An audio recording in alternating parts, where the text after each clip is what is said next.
In the spirit of respect, authenticity, and reconciliation, the town of Slave Lake honors and acknowledges that we are situated on the traditional lands of Sawridge First Nation within Treaty 8 territory, home to Indigenous, Métis, and Inuit peoples who have occupied these lands since time immemorial.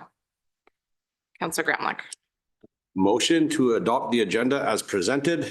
Motion on the floor. Any further discussion? Call the question. Those in favor. And that is carried. Okay, we'll jump right into reports and new business. Joanna, you're up first. Good evening, council. So the purpose of this report is for council to give bylaw 01/2025 first reading and to set the date for the required public hearing. This applicant is being brought forward by the town of Slave Lake in regards to lot R1 plan 7520877. This is to amend the municipal land use plan map of the municipal development plan by redesignated the above noted lands from natural environment and open space to regional commercial to facilitate possible future commercial development adjacent to Highway 2. In accordance with Section 631 of the Municipal Government Act, the town council must give bylaw 01/2025 first reading and hold the required public hearing prior to passing a resolution. However, as bylaw 01/2025 was put forward by administration, council could amend or defeat the bylaw prior to holding a public hearing. Currently, the subject lands, as mentioned, maintain a natural environment and open space designation in the municipal development plan, and as such, this amendment is required in order to redistrict them. Currently, the subject lands maintain a P community in the land use bylaw, and as such, an amendment is required. This is two plan amendments to the municipal development plan and the land use bylaw are both required, and both applicants will be processed at the same time. The Municipal Planning Commission will review this application at its February 3rd, 2025 meeting, and as such, their recommendation is forthcoming. Originally, the parcel was intended to be developed as highway commercial as previous designations had been in place and aligned with other surrounding properties with regard to use and density. In July of 2001, the Council of the Day considered an application with regard to the mentioned lands to dispose of the lands designation as a municipal reserve. Ultimately, the council did not dispose of the designation and instead allowed an access road to be built across these lands and requested the zoning on the above mentioned lot to be changed from C3 highway commercial to P community. This change was requested as the lands at the time housed the Tourist Information Center. On December 19th, 2001, bylaw 25/2001 changed the zoning as requested by the council. And as a result, the municipal development plan and municipal land use plan map was amended to accommodate the zoning change. In late 2024, administration began the process of removing the municipal reserve designation on the lands. And in December, the designation of the municipal reserve was removed by a motion of council, and administration is currently in the process of registering this all with Alberta land titles. The intent is to market the lands for commercial development, which will align with the surrounding properties and meets planning principles. Redistricting the lands will allow them to market for commercial use. In accordance with sections 230 of the Municipal Government Act, you must give bylaw 01/2025 first reading and hold a required public hearing. However, you can amend or defeat this bylaw before a public hearing is held. Notice of the public hearing will be advertised on the town's website, social media platforms, and as this is a site-specific amendment, referral letters will be sent to adjacent landowners notifying them of the public hearing. Currently, the Planning Department recommends council proceed with first reading and sets the date for the required public hearing for February 4th, 2025 at 6 p.m. Sorry, I have 4th here. Do you want to double check the date? It's February 4th because February 3rd is the MPC. Councillor Adams. I move that bylaw 01/2025 to amend the municipal land use plan map of the municipal development plan by redesignating lot R1 plan 7520877 from natural environment and open space to regional commercial receives first reading and acquired public hearing is set for February 4th, Yes. 2025 at 6 p.m. Thank you. I changed that in the motion for you guys. Motion on the floor. Is there any further discussion? Call the question. Those in favor. And that is carried. Do you want to continue on with report B? Yeah. So this is an application to amend the land use bylaw for redistricting bylaw 02-2025 for the same parcel of land being brought forward by the town of Slave Lake. So that's lot R1, plan 7520877. In accordance with section 230 of the Municipal Government Act, Town Council must give bylaw 2-2025 first reading and hold the required public hearing prior to passing a resolution. However, because this is being brought by administration, you could amend or defeat the bylaw prior to holding a public hearing. All the information is the same in regards to the discussion and background, with the only thing being this would be for a land use district map amendment versus the municipal development plan. Did you guys have any other questions? We have no concerns again with this. This is redistricting from P to C3 highway commercial. Counselor Choba. I'd like to move that bylaw number 02-2025 to amend the land use district map of the land use bylaw number 22-2007, be redistricting plan 7520877 lot R1 from P Community District to C3 Highway Commercial District receives first reading and the required public hearing be scheduled for February 4th, 2025. Motion on the floor. Any further discussion? Call to question those in favor. And that is carried. Darcy, you're ready to go.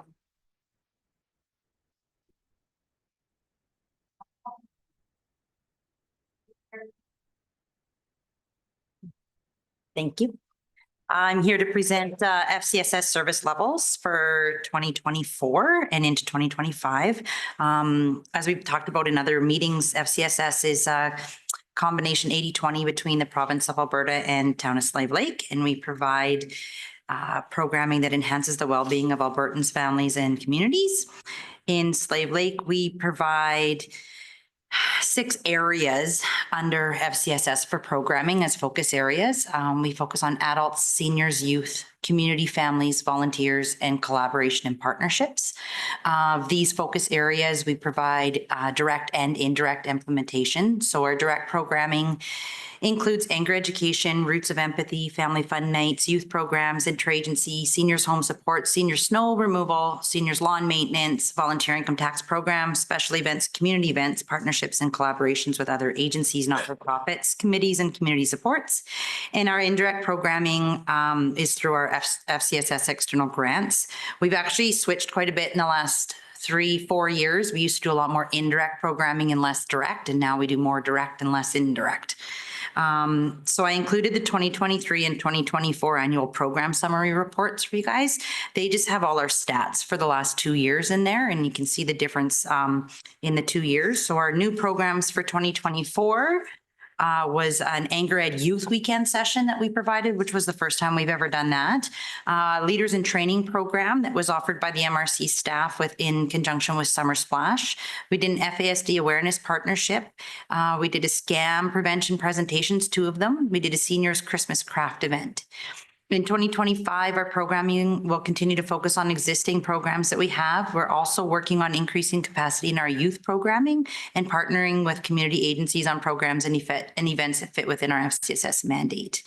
Also in 2025, we're going to be trained on new provincial reporting system and new key performance measures. So they're taking away our current performance measures and creating new ones. They do this every 3 to 5 years. So staffing wise, we have 1.6 FTE, one full-time FTE, 4 contracted Anger Ed instructors, 3 volunteer Roots of Empathy instructors, 4 volunteer income tax volunteers, and the MRC staff has taken over the youth programming. And we also have volunteers for snow removal and lawn maintenance. And so my recommendation is just for council to receive this report as information. Any questions? Oh, Steve. Counselor Adams. Just a quick one. What you had in there looking for partnerships within the community? Yeah. What kind of organizations are you So looking at or- an example is last year we were approached by WJS about FASD Day, and that became a new one for us last year. And they're like, hey, we're going to put on this event. Do you want to partner with us? What can you provide us? And so we help them with their barbecue and we help them get agencies involved in it and work that way with them. So So it's more around facilitating? and stuff sometimes like it's that? facilitating, sometimes it's financial. It depends on what it is. 3 years ago, we brought in the a whole addictions display thing, and we had paid for that, and we did it in partnership with AHS. And so it was Addictions Don't Discriminate display. And so there was a cost to bring it here, a cost to set it up, a cost to have it. And so we covered that cost, and then AHS facilitated it. So it's whatever we're approached about, as long as it fits within our mandate and fits within our budget, then we usually leave a bit aside for that. Councillor Choba. I was just reading through and I saw the family fun night and the program highlights, something stood out to me. It says you offered 9 events for families, 1 per month, but none in May, July, or August. Like, is there a reason why those months were? Yeah, last year we didn't do May, June, July, or August, and that's because of fire season. So part of the role of FCSS, which kind of doesn't fall in FCSS money, but it falls under my role, is ESS coordinator, Emergency Social Services Coordinator. So generally, May, June, July, and August are super busy with emergency services. And so that's why I elected to not do them during those months. Councillor Adams. I move that council accepts the Family and Community Support Services service levels report as information. Great. Motion on the floor. Any further discussion? Call the question. Those in favor. Thanks for the update, Darcy. Appreciate it.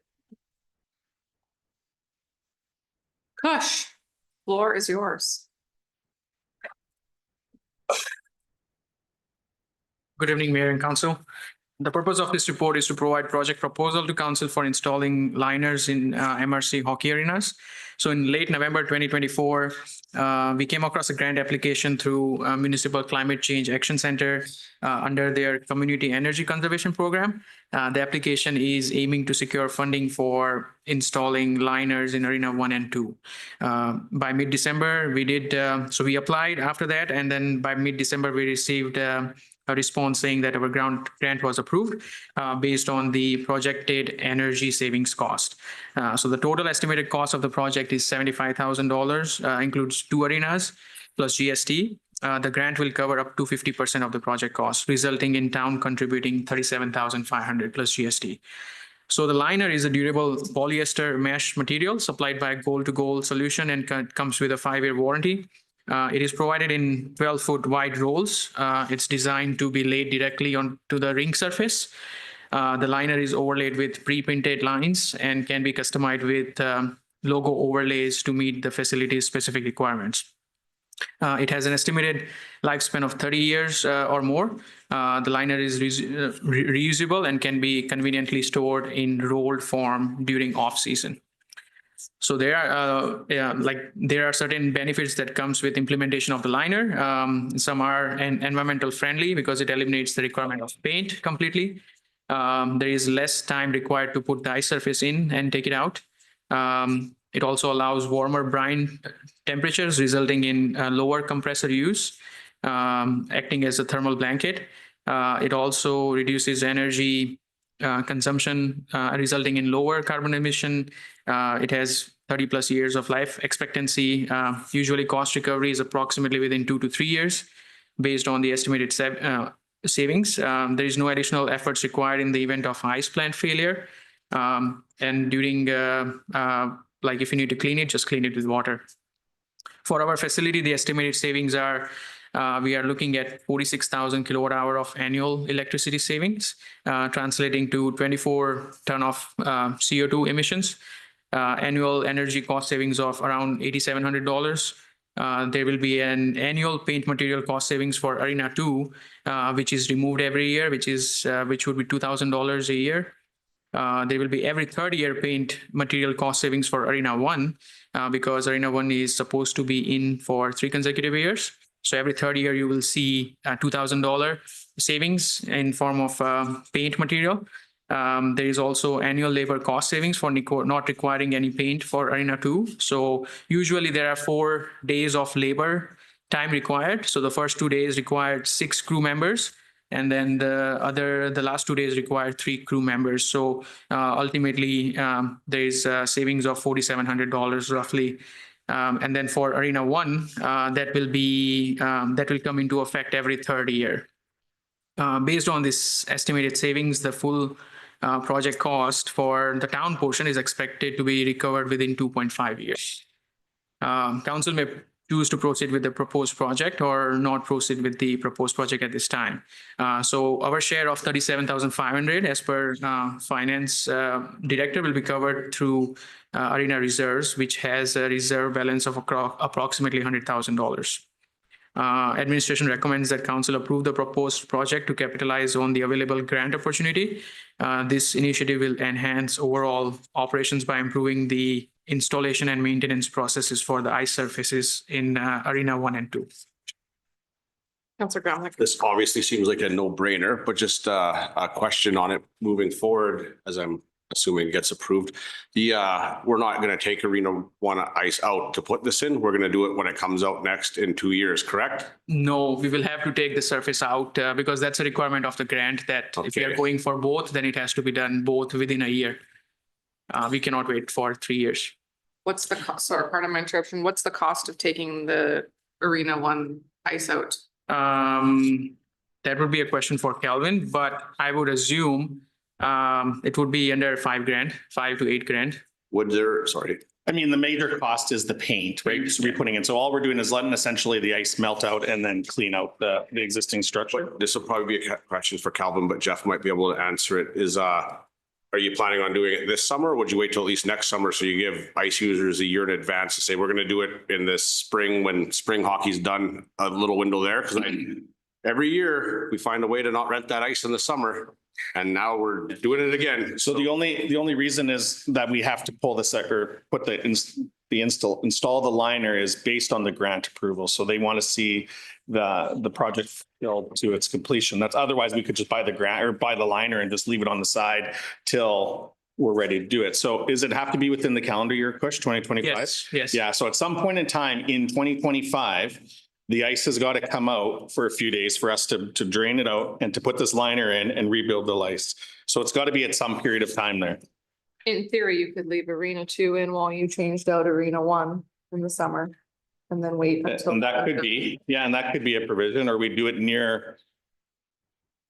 The supplier is going to come for the first time, so it's better to have it installed through the supplier for the first time in both the arenas and understand the whole process behind it, right?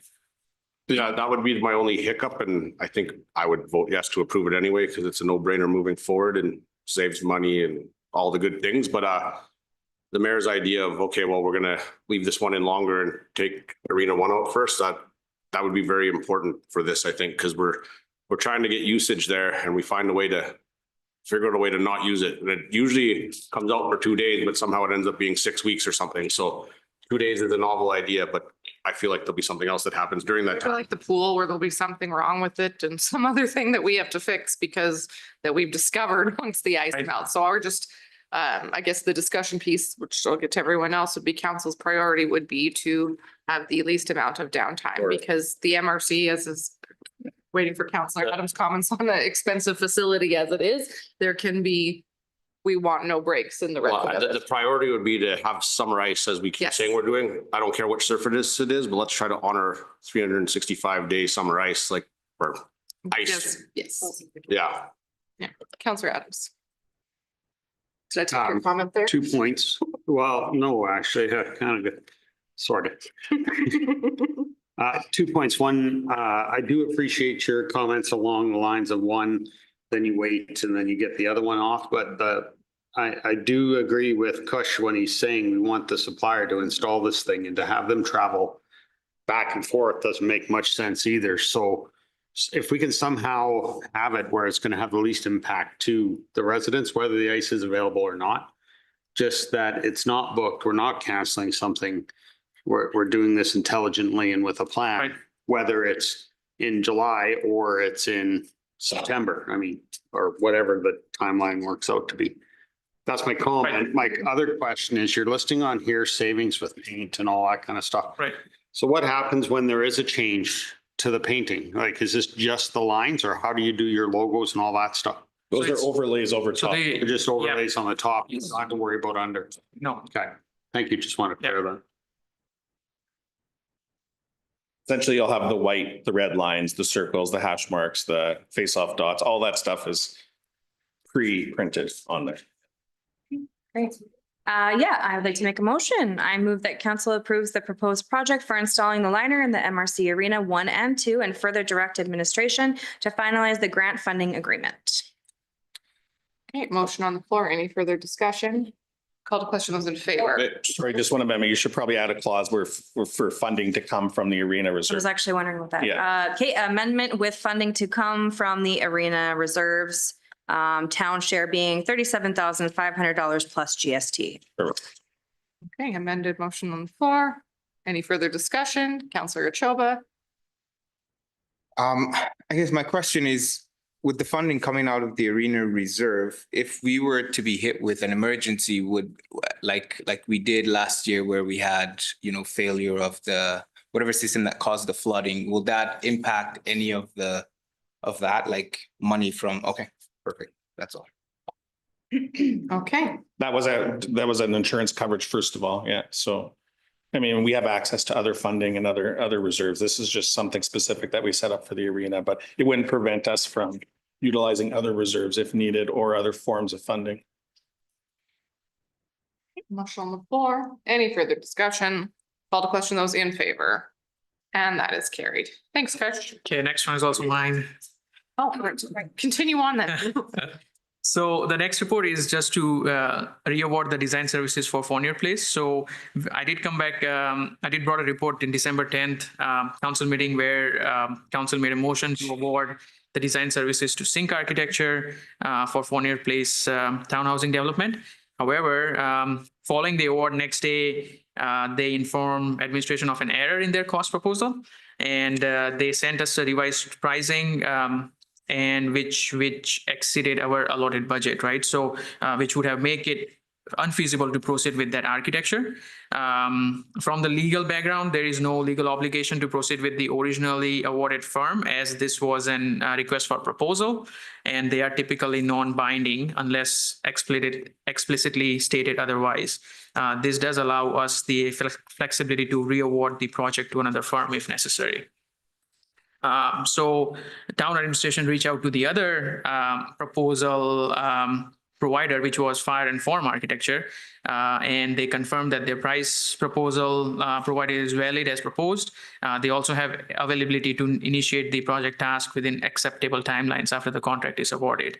The firm does have recent experience working in northern Alberta communities. They also have architecture and engineering disciplines under one roof, requiring less dependency on other subconsultant, making the overall project more efficient. The firm has recent experience with affordable seniors housing development, camp development in indigenous communities, senior apartment building, community hall, etc. The firm has proposed $62,980 plus travel and accommodation related expenses for completing the design services, which is within our allotted budget of $75,000. So again, council has two options: either to proceed with the proposed project by re-awarding the contract to the recommended consultant, or do not proceed with the proposed project at this time. The project is anticipated to be completed within requested capital budget allocation of $75,000 and will be funded from capital building reserves as outlined in interim 2025 capital budget.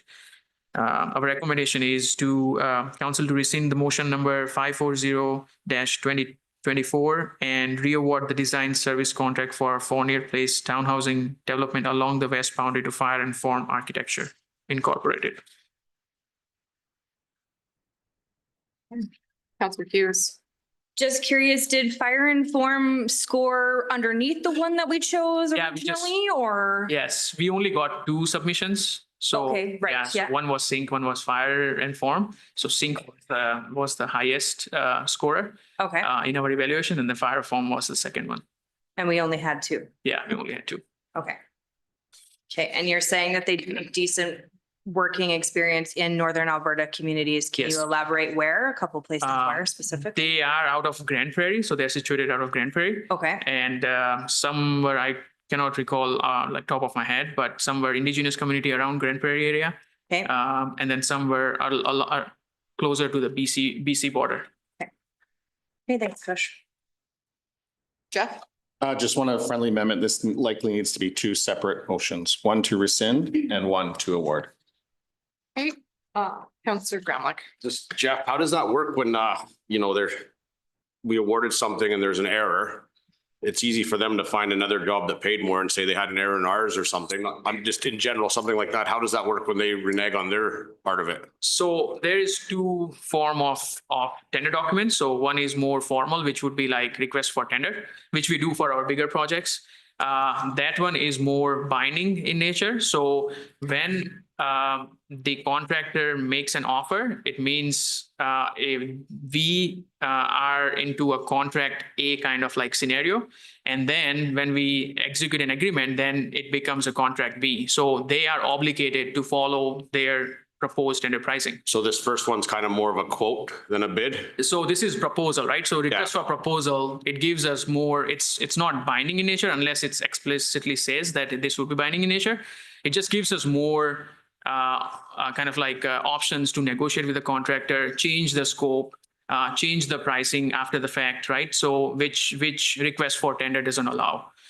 So if, let's say it's a 1.5 million estimated project, contractor makes a mistake and they propose us 300,000 for request for tender, then yeah, they are held for 300,000, right? In this case, yeah, you are, because it's a request for proposal, it's not binding, so you're not holding them legally. And the next step, Kush, would be to enter into a contract. Yes, Yes, which would be binding. which would be binding. They got more wiggle room there than we do though, but. Couple questions.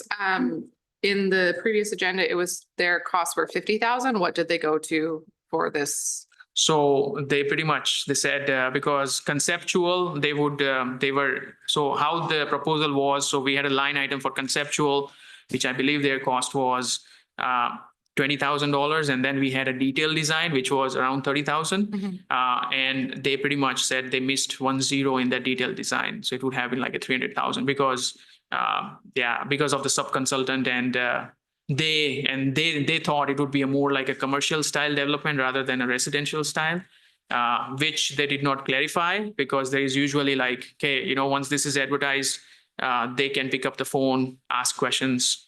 But yeah, they didn't choose to clarify at that point, right? I was just wondering if we were 5,000 outside this $5,000 budget or if we're 200,000 outside of that budget. So that Right. that was my question there. And then I was looking at the evaluation summary and basically they had lost points on relevant past experience was where they had half the points of the other team, but there is sufficient. Yeah, when you look at like actual townhousing development, then yes, Sync definitely had more experience specifically for that scope. Mhm. These guys have more experience with senior housing. Okay, so yeah. construction of So developments. in yes, Northern- Okay. yes, it does, right? But not specifically like townhouse, right? Yeah. And just one last thing, just a reminder, the scope of this project that we're talking about here is design, right? No, nothing further, not construction, not project management, anything along those lines. It's just strictly designing, Right. costing, right? They were capable of designing for Yeah. Northern Alberta Right. climate. If you go to Whitehorse ever and go inside the Tim Hortons, it was not Right. designed for their climate because there's about 3 inches of ice on the inside of all the windows. So there's being able to design for northern climate For is sure. important. So I just was curious as to why we had said no to them in the first place. Obviously, their cost was higher Right. at the time, Right. but that was where my question is coming Right. from. It's not so much are they capable of building this, but Right. do they understand Yes, our unique weather, yes, they do. our unique weather challenges? Because there's no point in building townhouses for California when Right. we're here. Counselor Adams. Move that council rescinds motion 54020224. Okay, motion on the floor. Any further discussion? Called question was in favor, and that is carried. Counselor Choba. I move that council reawards the design service contract for Fournier Place Townhousing Development along the west boundary to Fire and Form Architecture Incorporation. Motion on the floor. Any further discussion? Call the question, those in favor? And that is carried. No problem. Thank you. Thank you, Kush. Calvin, you're up next. We're going to continue with the operations rates bylaw. Good evening, Mayor and Council. The purpose of the report is to rescind bylaw 2018 and adopt bylaw 052025. Background, the current operations rate bylaw schedule of rates should be increased to allow the inflation and cost recovery. Under the discussion, Schedule A, operator and labor rates, hourly rates. These rates are to cover our hourly equipment, operators and labor rates. These rates are for work that's completed by town staff for various tasks when the charge is necessary. The equipment and labor rates are not generally out for hire or for rent, like our equipment isn't for rent or anything like that. Schedule B, rates for the cemetery. These cover the pricing for the plots and the liners, opening and closing of plots and administration fees. Schedule C is our mapping products, and it just covers our mapping. Anytime Ken has to do some mapping for the public. The options, council can choose to rescind bylaw 032018 and adopt bylaw 052025, or council can choose to leave bylaw 032018 as is. Recommendation to council is to rescind bylaw 032018 and adopt bylaw 052025.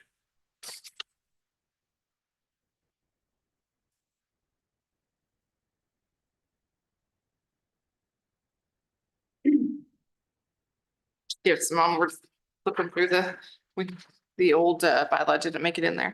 And we're just looking at these. When is this used? Like, what's an example of when we've actually charged this out?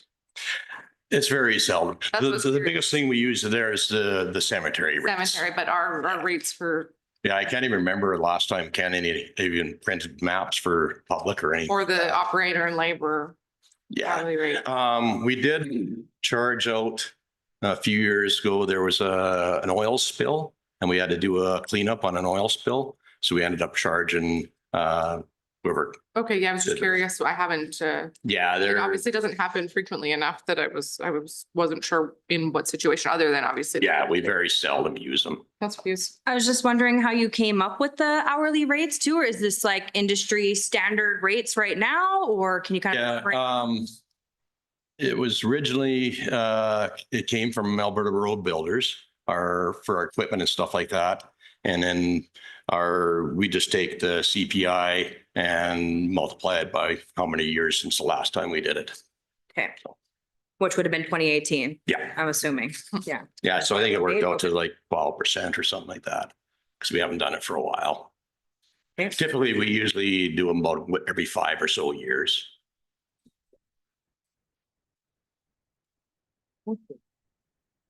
The 3 meetings.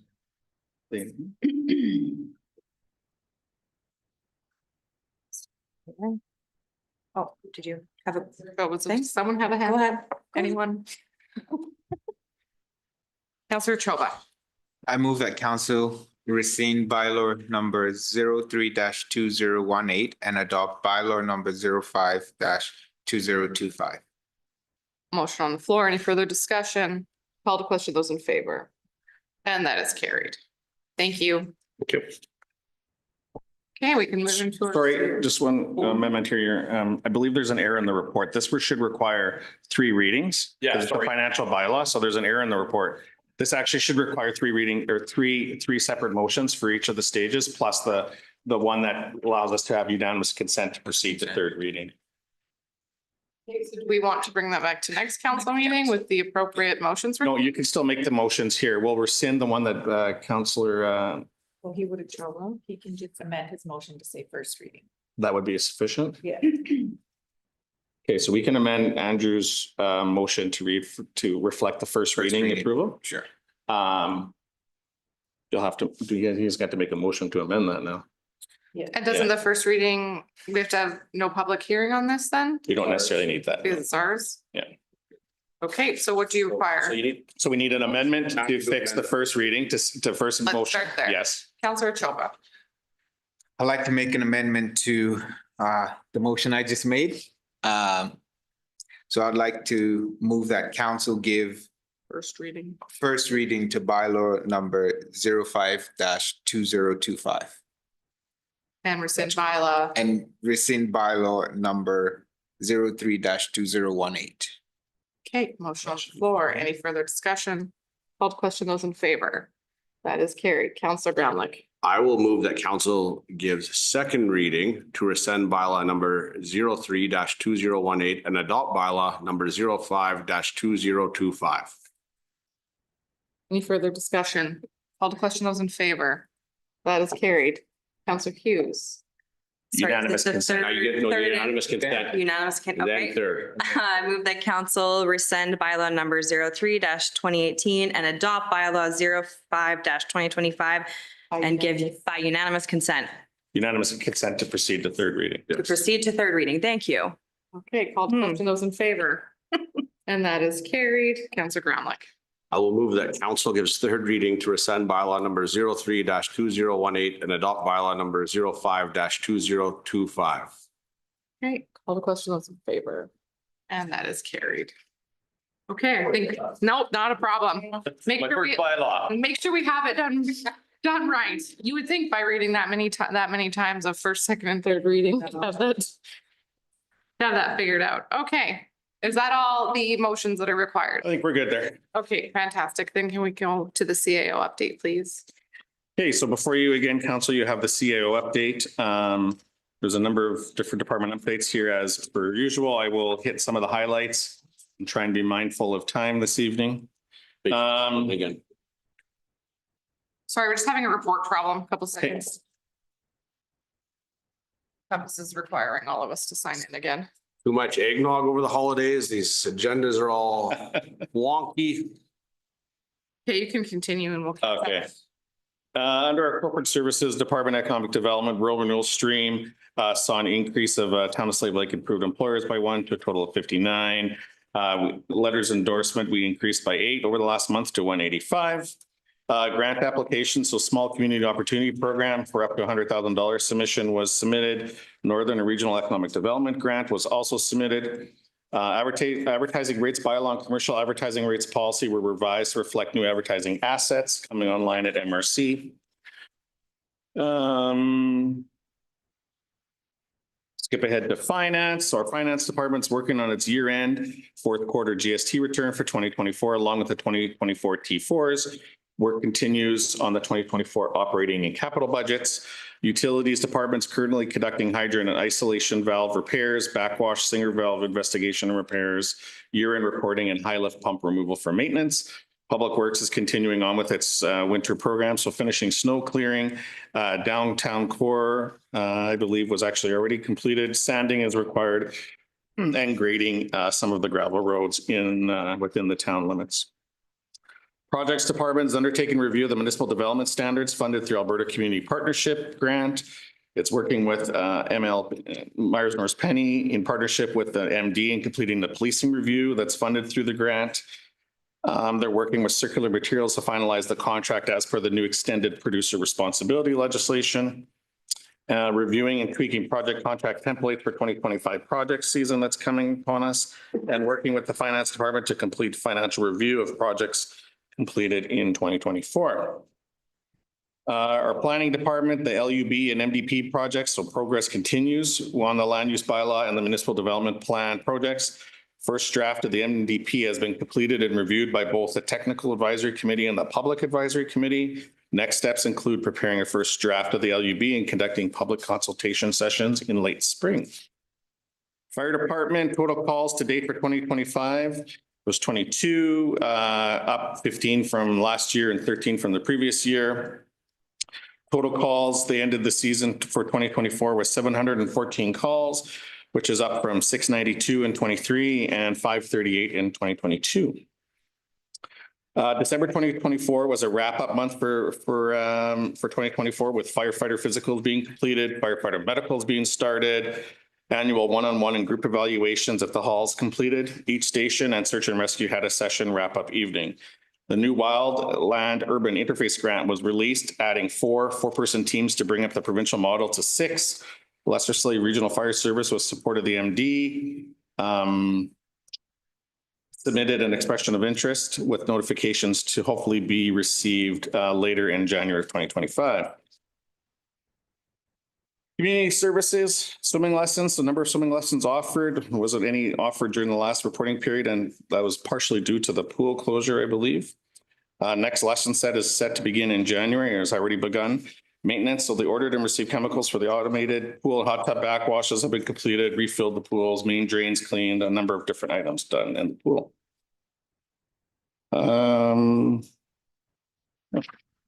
Facilities and parks. So the Christmas party season has come to a close at the Legacy. We're coordinating with Treaty 8 tournament after the contract was recently signed for both 2025 and 2026.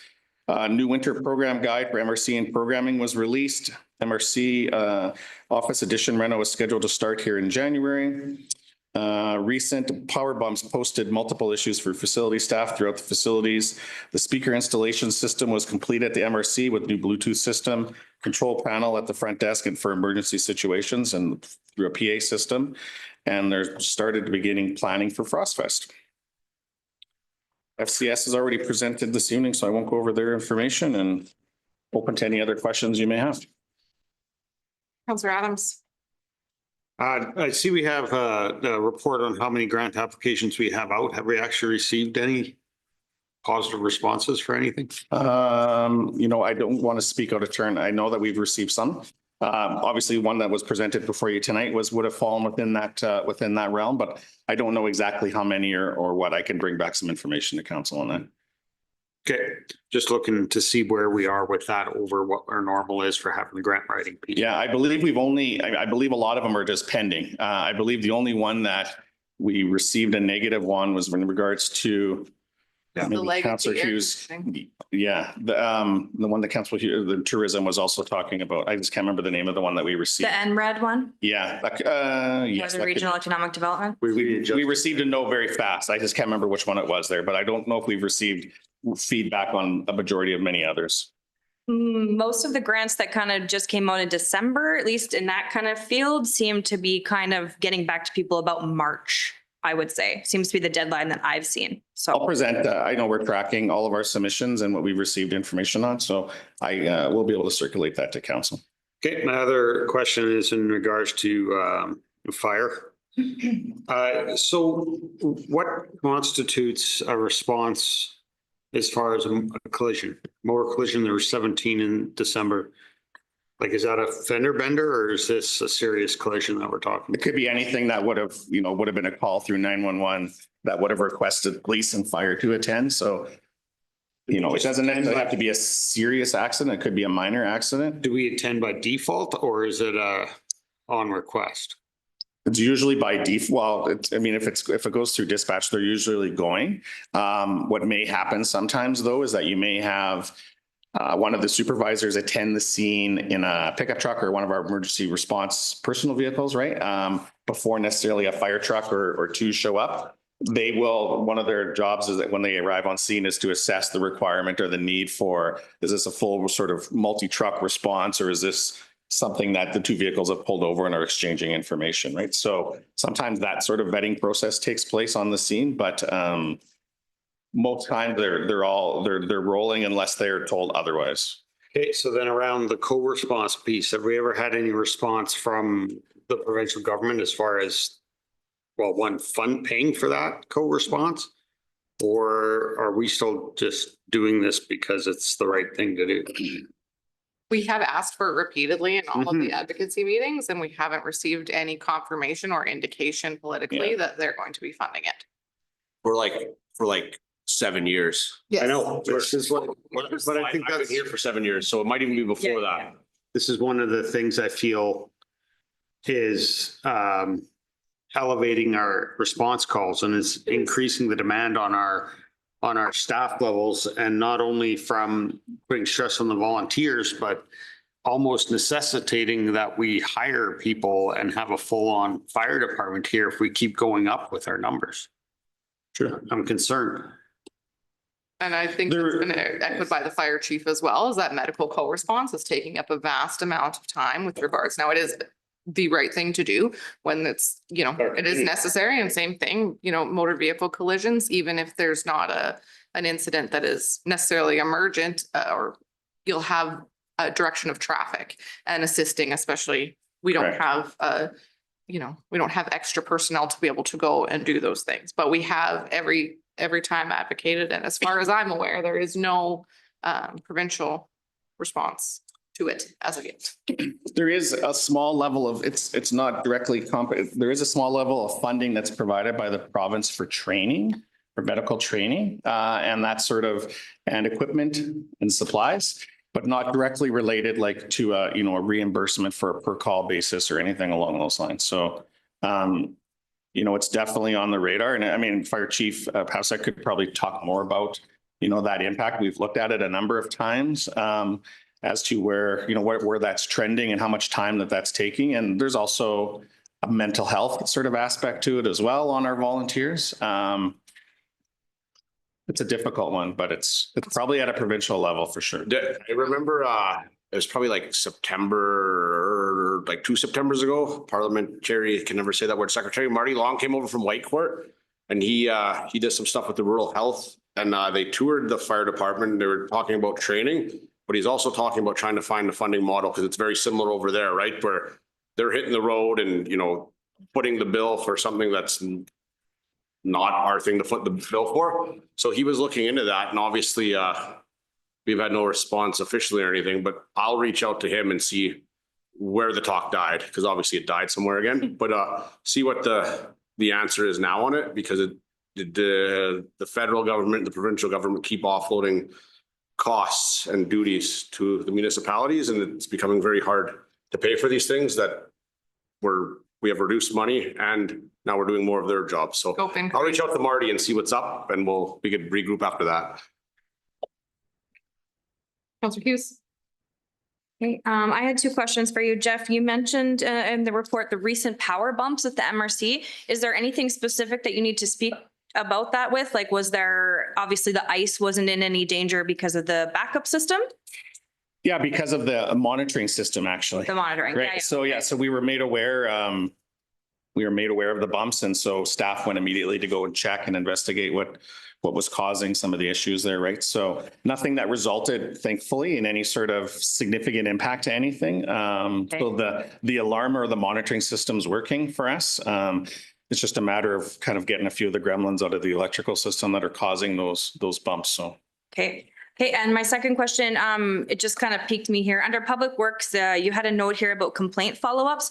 And I was just kind of curious how I think things have been going since we really kind of started advertising that, you know, call the 849-8000, you know, to make a complaint or kind of speak to a department. Do you have like any data centered around that, whether or not how many residents have called and what kind of time frame are they looking at to kind of have their concerns met? I'm kind of curious on. I do not. I do know though, and I could bring something back. I do know that like the Public Works Department, for example, tracks every complaint that they receive. So they maintain a log in the current process it is right now. And for the most part, I think in those instances, unless it's left after hours or there's a message left on the machine, it's given to a supervisor to go and immediately address or to discuss. So that turnaround time or the expectation is it should be very short. And they would have some data in terms of, you know, how many complaints they've received and kind of the scope of that, but I don't being unfortunately have widely it. used. Yeah, I believe so. And I think, you know, we have plans for once our ERP system rolls out fully, that will actually have an expanded ability for people to raise concerns as it relates to any of our services through an online sort of tracking, and have a larger capacity to measure those, you know, those response times, and to measure, are we getting back and circling back to some of these customers, right? So. Okay, so just kind of a hypothetical. So it's Friday afternoon, I have a road complaint. I call 849-8000. I'm not really speaking to anybody until Monday. Is that correct? More than likely, unless it's an emergent situation. Okay, but if it's Thursday evening. You should in should theory. hear back yeah, you on should- Friday. Absolutely, yeah. Okay. There should be no reason why you don't. Yeah. Okay. And so if that's not happening, I guess that needs to be brought to our attention as well. So. I'm not necessarily insinuating that it is. I think I was just curious and I think wanting to kind of manage expectations and sort of understand maybe and know what it was myself. I assumed it would be next day and hoped it would be It next should be, day. yeah, that would be my expectation and hope as well. So. Okay. Counselor Choba, Motion to accept CAO update as information. motion on the floor. Any further discussion? Call the question. Those in favor? And that is carried. Can move on to the management task list. Counselor Adams.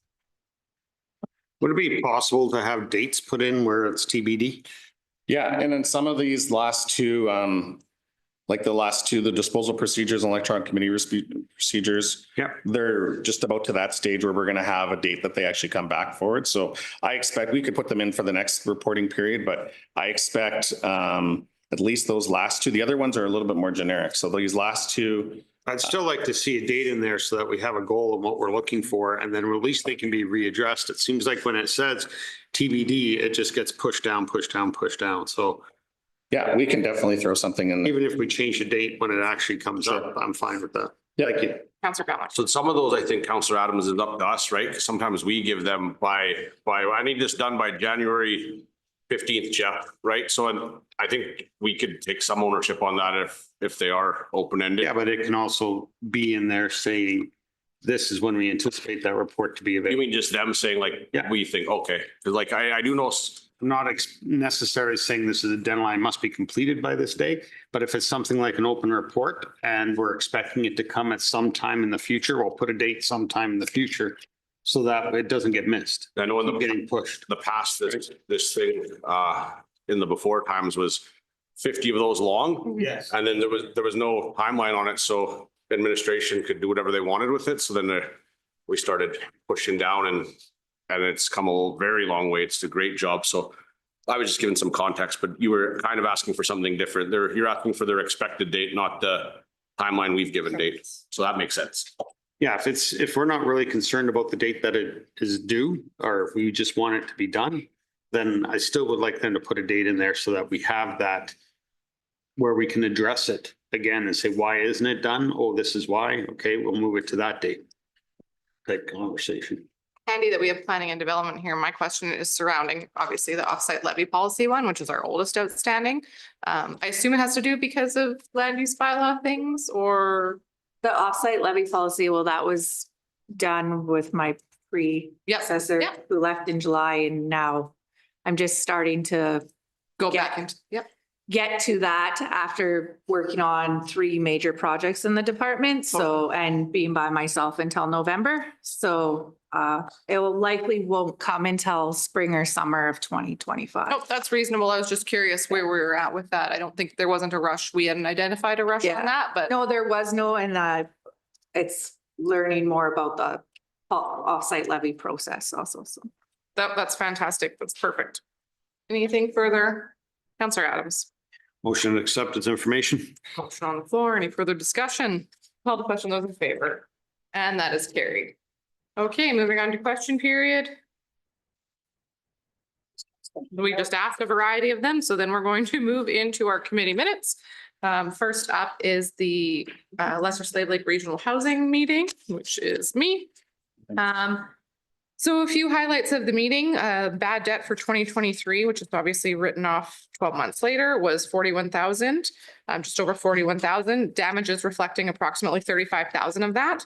The 2024 arrears to date was approximately 20,000. So there was significant success with regards to tenant support work as well as tenant intake. So that's we'll be looking at about half what our bad debt is previously, which is a fantastic improvement for the housing authority. So that shows the support work is making progress. As far as the wait list numbers go, I compared from December 2023 to November 2024, and overall we see an increase from 55 on the wait list overall to 83. Seniors for senior self-contained, and the lodge, we are going from 6 to 20. So that's from December 23 to November 24, and our social housing is 49 to 63.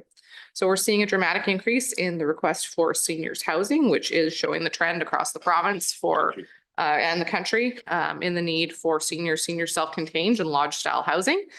So a couple other things is there was the CMHC grant approval. Submitted a grant for it was for repair money for expenses incurred and upcoming expenses of approximately $250,000 for boiler replacement and controls. So out of the $680,000 that was has already been spent and future plan spent, because you could go back 1 year and ahead 1 year, we're receiving $272,000 from CMHC, which is fantastic. So this funds 40% of previous projects and upcoming projects submitted. So that 272 is huge for the reserves. Also, our CAO of Heart River Housing, who is contracted to regional housing, is our Lindsay Pratt is retiring in May 2025. So we're seeing advertisement up till the 20th of this month, and then interviews are going to start shortly. And we will be very sad to see him go, but wish him the best in his retirement. A couple other things, the sewer renovation and social housing will have 9 units that will be next month. Will be coming off of the wait list, as we'll be able to replace tenants into those. And working on a collaborative project with Métis Regional Housing, looking at housing demand and the possibility of creating a multifamily housing unit with both social and seniors housing. And Tri-Council Health. Yeah, so we met last week. Currently right now, so we have 9 physicians currently, with the 10th physician going for their assessment. We have 3 full-time nurse practitioners and a 4th that is casual. We are fully staffed for LPNs, RNs, and 2 physiotherapy. As of February 1st, they will transfer to the Primary Care Alberta, which is the new agency. There still remains to be seen exactly what that means for us here. Still quite a few questions and things that need some clarification. According to the staff here, it was slower in December. We had 3908 in visits. We have 7,312 on the current patient panel, with over 2,000 of those unattached, meaning that they just don't have like a primary doctor that they see specifically. Wait times right now is 4.2 days currently. And we also had a call in on this call actually from our MLA, just checking in with the agencies combined regarding the closure of the ER here. He is definitely prepping some advocacy towards this, and stated that obviously we should not be accepting closures here ever. Frustrations have reached a boiling point with many. This does seem to be happening in other areas, but that is still not acceptable. So he plans to be meeting with people that he possibly can be, asking questions and trying to advocate as much as he can. The staff did say essentially that a few people have actually resigned very short notice, which kind of directly impacted the closure. It was very last minute scramble. They are currently doing everything that they can. They are cross-training nurses, and they have a plan in place, is what they have said at the meeting. So that's the update at this time. Okay.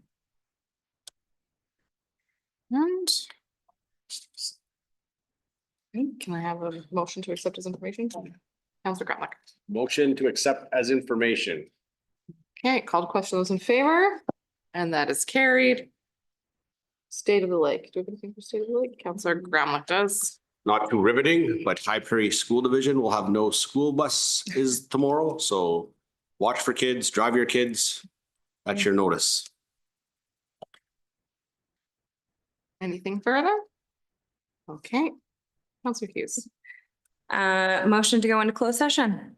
Thank you. Motion on the floor. Any further discussion? Call to question, those in favor. And that is carried. We'll take a 10-minute break.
Welcome back. Thank you. Counselor Adams. I'd like to move that the town of Slave Lake remove its appointed members from the Children's Resource Council Board effective immediately and direct administration to formally advise the Children's Resource Council that the town of Slave Lake will no longer be involved at the board level regarding the management of the Children's Resource Council. There's a motion on the floor. Any further discussion? Call to question those in favor. And that is carried. Counselor Hughes. I move to cancel the regular meeting of council on March 4th, 2024, as council will be attending the spring caucus to meet with provincial ministers. Friendly amendment 2025. Pardon me, I haven't got the year changed yet, 2025. Motion on the floor. Any further discussion? Call to question those in favor. And that is carried. Counselor Adams. You're too slow. Move to cancel the regular meeting of council on March 4th. Oh, Did no, that. sorry, wrong one. Adjourn. Motion to adjourn. I missed one. Jeez. I'm getting myself confused. Sorry. It's been late. Long day. I'm Counselor Adams has made the motion to adjourn. Any further discussion? Call to question those in favor. And that is carried. Good evening, everyone.